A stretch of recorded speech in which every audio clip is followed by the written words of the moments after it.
ونزلنا الذكر وإنا له لحافظون.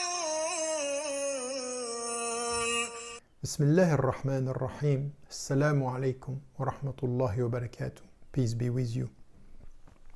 We talked in the first two sessions about what happened before the creation, and then asking the question, is human being per se as the human condition good or bad? And we talked about this. There is a third step in the creation which is important for us in the way God is talking in the Quran about the transmission of language. And that's an important discussion when it comes to what is said about language, because we don't know how it came to humanity. We know in the Quran, of course, but we don't know, and all the scientific research or even the philosophical positioning on the linguistic hypothesis that we have are coming from different ways. For some people, the language was coming out of something which was conventional. The sorcerer, the linguist, was just saying it's arbitrary and conventional. Noam Chomsky, still alive, was saying, there is something which is a deep structure, and there is a transgenerational transformation here that is helping us to get from the deep structure of language what languages are today, the transformational grammar that you have. You have many theories about this, and many philosophical views, from Derrida to Bergson to Kant to all the philosophers were dealing with the language, because this is what specifies humanity and the human conscience. Now, what the Quran is telling us is that, in fact, language was given to man from the very beginning by God, and it's part of who we are as a creature, that we can name things, that we can name the elements around us as something which was a given from the very beginning. What we find in the Quran is a very important verse in Surah Al-Baqarah, when it is said, وَعَلَّمَ آدَمَ الْأَسْمَاءَ كُلَّهَا ثُمَّ عَرَضَهُمْ عَلَى الْمَلَائِكَةِ فَقَالَ أَنْبِئُونِ بِأَسْمَاءِ هَؤُلَاءِ إِن كُنتُمْ صَادِقِينَ قَالُوا سُبْحَانَكَ لَا عِلْمَ لَنَا إِلَّا مَا عَلَّمْتَنَا إِنَّكَ أَنْتَ الْعَلِيمُ الْحَكِيمُ. When he said, he taught Adam the name of everything.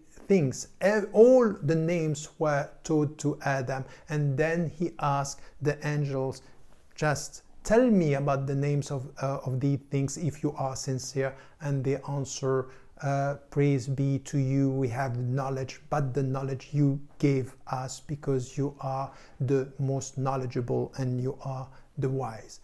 That's an important verse in many, many ways. First, it helps us to get that from the very beginning, as human being, we got the knowledge and we got the language. And the language that came to us is also the mediator, the means through which our own consciousness is working. In fact, inductively, from language we come to our conscience, and the consciousness and the self-conscience that we have.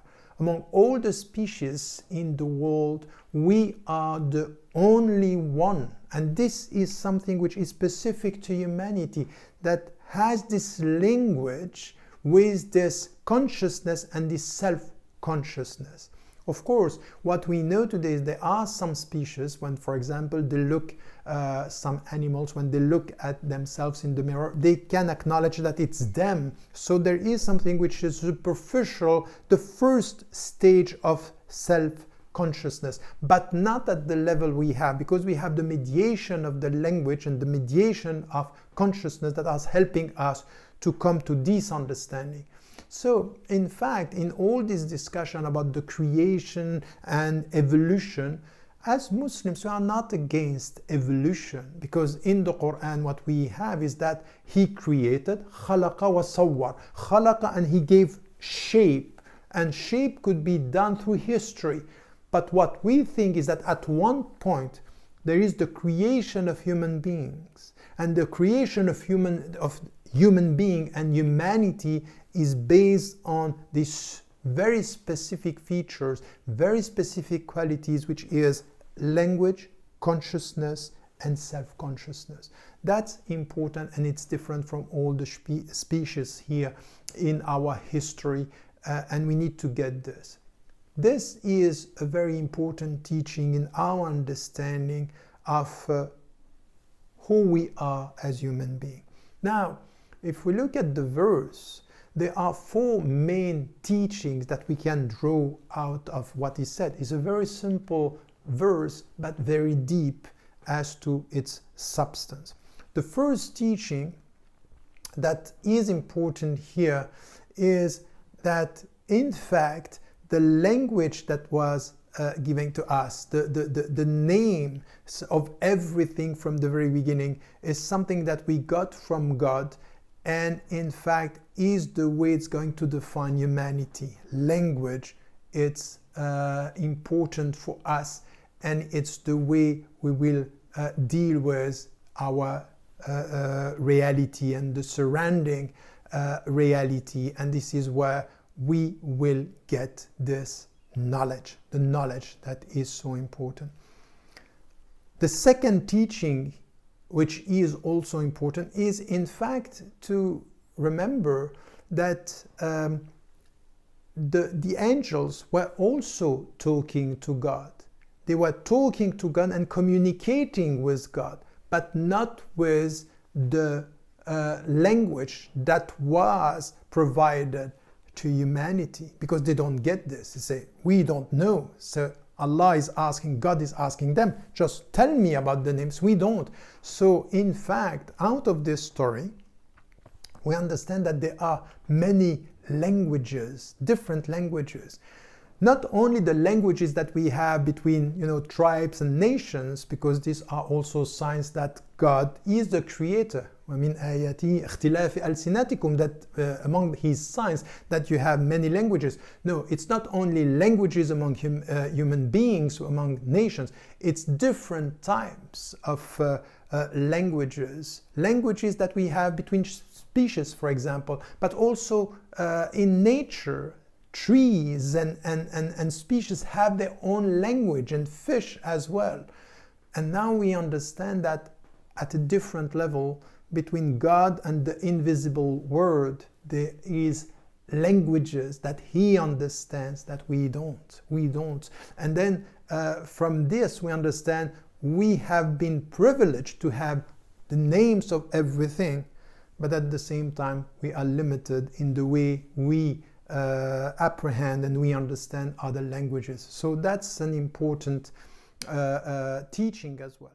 There is a third teaching which is also important. As we know, in the Quran it is said that the angels were asked to prostrate before Adam alayhi salam, and that's very strange because they are praising God all the time.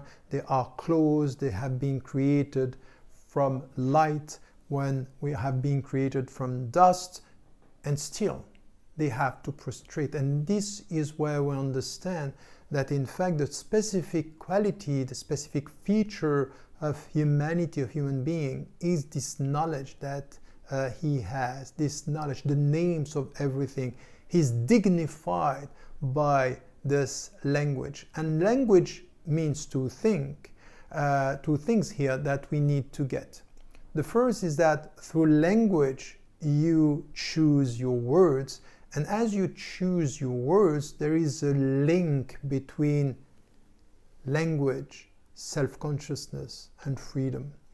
And then this is the first difference between the angels. They are not free, they are praising God all the time, but freedom, it's not a quality that they have, because this is not what they are asked to do. The second quality is out of this language, and through this language is knowledge. It's to get knowledge. With your language and with your intellect and with your consciousness, you will get and gain knowledge in your life. And knowledge is your dignity as well. So through language, you will get all this. So we know that in the Quran, it is said, لَقَدْ قَرَّمْنَا بَنِي آدَمَ. We gave dignity to human beings. Our dignity, it's about this language, it's about this knowledge, it's about this freedom. Now, the last thing, which is also the last teaching here that we get from this verse, is what the angels said at the end when they said, سُبْحَانَكَ لَا عِلْمَ لَنَا إِلَّا مَا عَلَّمْتَنَا. Praise be to you. We have only the knowledge you provided us with. Meaning that we are limited in our knowledge, and this is also what we need to get. So as much as the angels are praising God and acknowledging the dignity of human being and all the human beings should acknowledge the fact that the angels, this invisible word close to God, is acknowledging. They are acknowledging altogether the limitation of their knowledge. And we have to be dignified with the knowledge and humble as to what we can get. Because at the end of the day, we are limited in the knowledge we have. So intellectual dignity goes with intellectual humility. This is an important link here that we got through these verses when it comes to the definition of ourself. And we know this. We are always saying Allahu Akbar, God is the greatest. But we are also, and we should also say Allahu A'lam, Allah, God knows best. Meaning that, yes, we should be proud, we should be confident, we should be assertive in the way we deal with our mind and the way we deal with our freedom and with our knowledge, to gain as much knowledge as we can, and at the end to acknowledge the fact that there are many languages that we don't know among ourselves, human beings, but also beyond us, with all the species and nature around us. And more than that, even with our knowledge, there are limitations that we should acknowledge. This is part of our faith. This is where we stand and we can say, I know as much as I know, and more than what I know, He knows and I don't. Don't forget to tell the people you love that you love them. Life is fragile.